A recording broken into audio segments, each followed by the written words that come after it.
Bonjour, bienvenue pour un nouveau voyage culinaire. Aujourd'hui, nous restons en France avec le gâteau de crêpes.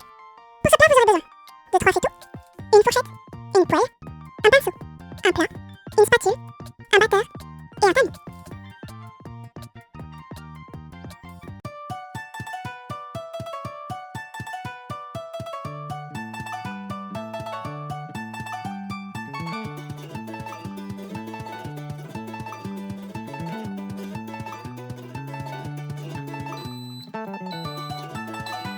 Pour ce plat, vous aurez besoin de 4 œufs, 120 g de sucre, 300 g de farine, 30 g de beurre, 75 cl de lait, 4 œufs, 125 g de sucre, 40 cl de crème liquide, 250 g de mascarpone, un sachet de sucre vanille et du cacao en poudre.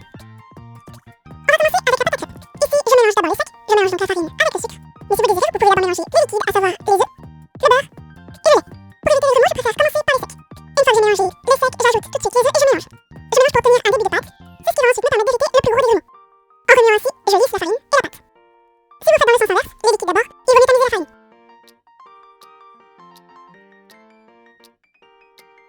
J'incorpore ensuite le beurre, que j'ai fait fondre au micro-ondes, et je remélange un peu, encore une fois, pour lisser la pâte et la farine. Lorsque j'obtiens une pâte un peu bouillante, je vais incorporer petit à petit le lait, toujours en lissant à chaque fois ma pâte et la farine. On mélange bien et à la fin, on obtient une pâte bien lisse, et on la laisse reposer durant 1 heure. Au bout d'1 heure, votre pâte à crêpes est totalement prête. Elle doit être un peu liquide, mais pas trop. Ensuite, à l'aide d'un pinceau, je vais mettre juste un peu de beurre dans le fond de ma poêle, et je vais faire glisser la pâte dans la poêle. Pour réussir à coup sûr de bien étaler votre pâte à crêpes, vous commencez par le centre, vous inclinez votre poêle, et sans bouger la louche, vous faites tout simplement tourner votre poêle. Ensuite, vous pouvez bouger la louche, en suivant tout simplement le mouvement de la pâte à crêpes. Et on va laisser cuire durant 1 minute 20 sur une face. Je mets le feu à feu moyen.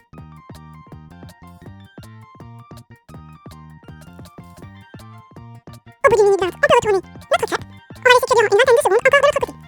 Cela évite que le bord soit bien cuit et que le centre soit encore très mou.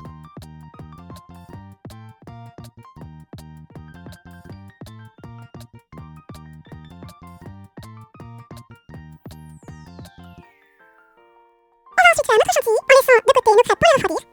Ici, je mélange d'abord la crème liquide avec le mascarpone, tout simplement pour éviter trop d'éclaboussures alors que je bats la crème. J'évite donc tout simplement de laisser des gros morceaux. À l'aide de ma fourchette, j'écrase les gros morceaux, je mélange pour que le mascarpone se dissout un peu. Et malgré cela, on aura quand même des éclaboussures mais beaucoup moins. Et vous verrez, même avec un plat haut à pâtisserie, la crème éclaboussera quand même. Et tout de suite, j'ajoute le sucre vanillé et je remélange bien, ce qui va aider un peu la crème à monter. Ensuite, on va donc faire monter la crème chantilly. Pour éviter au maximum les éclaboussures, pendant un long moment, je vais laisser à petite vitesse. Lorsque je vois qu'il y a moins d'éclaboussures, je passe à la vitesse 2. Et lorsque le mélange commence à accrocher à mon batteur, je peux passer à la 3e vitesse. Il faudra ensuite battre durant un très long moment pour avoir une chantilly assez compacte. N'hésitez pas à avoir une pâte plutôt bien compacte pour qu'elle tienne à votre gâteau à la fin si vous désirez faire un décor avec la chantilly. Et petit à petit, quand elle commence à monter, on ajoute le sucre. En la mettant petit à petit, on évite que la crème ne redescende et on obtient une bonne chantilly. Ensuite, on va monter le blanc en neige. Je ne mets pas de sel, je le monte directement, il n'y a pas besoin de sel pour monter les blancs d'œufs. En revanche, comme pour la chantilly, je commence à petite vitesse pour créer un maximum de bulles. Lorsque les bulles sont bien présentes, je passe à la 2e vitesse, et lorsque ça blanchit, cela veut dire que ça va monter, je passe à la 3e vitesse. Et on s'arrête que quand les blancs se raffermissent, c'est-à-dire quand on a une crème à peu près lisse et non plus mousseuse. Ensuite, on va donc incorporer les blancs dans la crème chantilly. Si vous faites une chantilly, il faut savoir que les blancs ne sont absolument pas obligatoires, c'est juste pour avoir plus de volume. On mélange bien, et donc on a une bonne quantité de crème chantilly.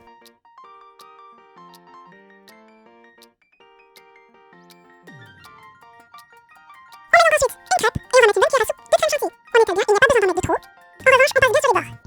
Il faut qu'il y ait de la chantilly sur toute la crêpe. Pour la première, c'est un peu plus long, après ça ira beaucoup plus vite. Les bords sont un peu plus difficiles à atteindre puisqu'il n'y a rien en dessous de la crêpe qui colle pour la retenir. Et ensuite, on recommence, une crêpe de la crème chantilly, une crêpe de la crème chantilly, et on continue ainsi de suite jusqu'à ce qu'il n'y ait soit plus de crêpes, soit plus de crème chantilly. Normalement, avec les blancs montés, vous devriez avoir beaucoup plus de chantilly que vous n'en avez besoin pour votre gâteau. À la fin, pour notre dernière couche, je mets toujours une cuillère à soupe de crème chantilly et je commence à l'étaler un peu partout, c'est-à-dire à la fois au-dessus du gâteau, mais aussi sur les bords. En ayant fait une chantilly épaisse, vous verrez qu'elle tient très bien, il n'y a aucun problème, vous pouvez l'étaler assez facilement. Et avec une spatule bien plate, vous pouvez faire des bords bien lisses.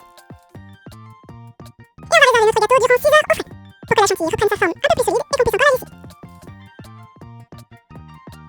Au bout de 6 heures, on va donc relisser notre gâteau pour pouvoir ensuite faire une décoration. Ici, j'ai fait une simple décoration avec de la poudre de cacao, mais si vous désirez, vous pouvez faire une décoration avec du chocolat ou même encore avec un peu plus de chantilly, avec une poche à douille.